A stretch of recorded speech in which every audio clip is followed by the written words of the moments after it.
दुल्हन बनी लड़की मुंबई की सुनसान सड़कों पर अपना लहंगा संभालते हुए भाग रही थी। उसके चेहरे पर डर से पसीने की बूंदें चमक रही थी। वो लड़की बिना रुके लगातार भागे जा रही थी कि तभी कुछ बड़ी बड़ी और एक्सपेंसिव 7-8 गाड़ियां आकर उस लड़की के चारों तरफ गोल गोल घूमने लगी। वो लड़की उन गाड़ियों को देख अपना थूक निगल लेती है और डर से उन सब गाड़ियों को देखने लगती है। तभी सारी गाड़ियां एकदम से रुक जाती हैं और उनमें से बहुत सारे आदमी जो ब्लैक सूट पहने थे वो बाहर आते हैं। उन गाड़ियों में से जो सबसे बड़ी और ज्यादा एक्सपेंसिव गाड़ी थी, उसमें से शेरवानी पहने एक हैंडसम सा आदमी निकला, जो देखने से ही किसी रॉयल खानदान का लग रहा था, जिसकी बिल्ली जैसी भूरी आंखें थी, गोरा रंग, हल्की हल्की दाढ़ी और सुर्ख लाल होंठ। उस आदमी की पर्सनालिटी बहुत अट्रैक्टिव थी। वो आदमी सीधा उस लड़की के पास आया जो अभी डर से अपना पसीना पोंछ रही थी और नफरत से उस आदमी को घूर रही थी। इतने में उस आदमी ने दुल्हन बनी लड़की का हाथ पकड़ उसे ले जाकर अपनी गाड़ी में धकेल दिया। वो लड़की अपना हाथ छुड़ाते रह गई, चीखती चिल्लाती रह गई, लेकिन कोई असर नहीं हुआ।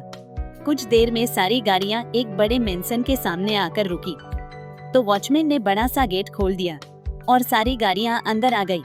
उनके अंदर आते ही वॉचमैन ने गेट बंद कर दिया और वापस अपनी पोजीशन में खड़ा हो गया। वो आदमी अपनी एक्सपेंसिव कार से बाहर निकला और उस दुल्हन बनी लड़की को अंदर ले जाने लगा, वो भी लगभग खींचते हुए। वो लड़की अपना हाथ छुड़ाने की कोशिश कर रही थी और लगातार उस आदमी पर चिल्ला रही थी, लेकिन वो आदमी अपने चेहरे पर सख्त भाव लिए उसे अंदर लेके जा रहा था। उसकी पकड़ लड़की के हाथ पर कसी हुई थी, जिस वजह से उस लड़की के गोरे हाथ पर लाल निशान पड़ गए थे और उस लड़की को बहुत दर्द भी हो रहा था, जिसे वो जाहिर नहीं होने दे रही थी और लगातार उस आदमी पर चिल्ला रही थी कि वो उसे छोड़ दे, लेकिन वो आदमी छोड़े तब ना। दोनों अंदर मेंशन में आ गए, जहाँ पहले से ही मंडप सजा हुआ था, जहाँ पंडित जी अपना सर झुकाए खड़े थे। वो आदमी खींचते हुए दुल्हन बनी लड़की को मंडप पर लाया और पंडित जी से बोला, पंडित जी मंत्र पढ़ना शुरू करो। उस आदमी की बात पर वो लड़की, जिसकी आंखें इस वक्त गुस्से और आंसुओं से लाल हो रही थी, गुस्से से बोली, मैं ये शादी नहीं करूंगी। सुना तुमने, नहीं करूंगी। तुम मुझे जबरदस्ती यहाँ तक ला सकते हो, लेकिन जबरदस्ती शादी नहीं कर सकते।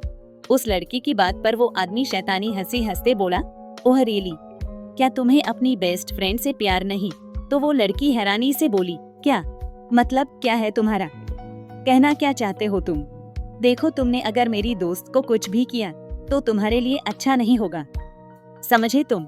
गुस्से से तभी उस आदमी ने अपना मोबाइल निकाल उस लड़की के सामने कर दिया और बोला, अगर ये शादी नहीं हुई तो मैं जो भी करूँगा उसकी जिम्मेदार तुम खुद होगी। वो वीडियो देख उस लड़की के रुके हुए आंसू भी बहने लगे। उसकी हिम्मत अब टूट सी गई थी। वो अपने साथ सब बर्दाश्त कर सकती थी, लेकिन अपनी बेस्ट फ्रेंड को ऐसे देख उसकी हिम्मत टूट गई। लड़की रोते हुए हाथ जोड़ बोली, प्लीज मेरी दोस्त को छोड़ दो, मैं जो तुम कहोगे वो करूंगी, मैं शादी करूंगी तुमसे, बट प्लीज मेरी दोस्त को छोड़ दो। उसकी बात सुन उस आदमी के चेहरे पर डेविल स्माइल आ गई। उसने गुड कह लड़की को बैठने का इशारा किया तो वो लड़की चुपचाप अपनी जगह बैठ गई। वो आदमी भी लड़की के बगल में बैठ गया और डेविल स्माइल के साथ बोला, पंडित जी शादी कराओ। वो पंडित डर से कांपती आवाज में मंत्र पढ़ने लगा। कुछ देर बाद पंडित जी बोले, अब आप दोनों फेरों के लिए खड़े हो जाइए। उनकी बात पर वो आदमी तो खड़ा हो गया, लेकिन वो लड़की जमी सी वहीं बैठी रही, जिसे देख वो आदमी सख्त आवाज में बोला, सुना नहीं क्या कहा पंडित जी ने? उठो। उसके कहने पर भी दुल्हन नहीं उठी तो उसने उसे अपनी गोद में उठा लिया और ऐसे ही फेरे लेना शुरू कर दिया। फेरों के बाद दोनों वापस अपनी जगह बैठ गए।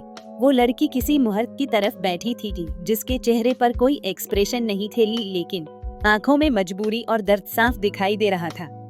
तभी पंडित जी सिंदूर की डिब्बी दूल्हे को देते हुए बोले, अब आप वधू की मांग में सिंदूर भरिए। उस आदमी ने सिंदूर की डिब्बी ली और लड़की की मांग में पूरा सिंदूर उड़ेल दिया और वो लड़की बस आंखें मूंद के रह गई।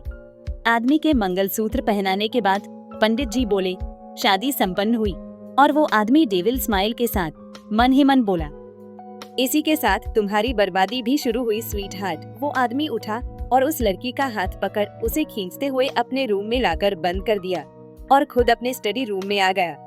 वो आदमी किसी राजा की तरह अपने किंग साइज सोफे पर बड़े ही स्टाइल में पैर पर पैर रख बैठ गया।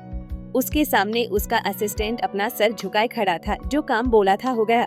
उस आदमी की सख्त आवाज पर असिस्टेंट ने सर उठाया और कांपती आवाज में बोला, yes sir, okay good, now get out. उस आदमी ने फिर सख्त लहजे में बोला तो वो असिस्टेंट वहाँ से भाग गया। उसके जाते ही उस आदमी के चेहरे पर डेविल स्माइल तैर गई। आखिर कौन है ये आदमी और कौन है वो लड़की जिसे से इसने जबरदस्ती शादी की है? क्या है इस शादी के पीछे की वजह? जानने के लिए पढ़ते रहिए जुनून नफरत से इश्क। आज का पार्ट कैसा लगा कमेंट में बताइएगा और अगर आपको मेरी ये स्टोरी पसंद आ रही है तो मुझे सपोर्ट करें और अगर आपने अब तक सब्सक्राइब नहीं किया तो कर लीजिए।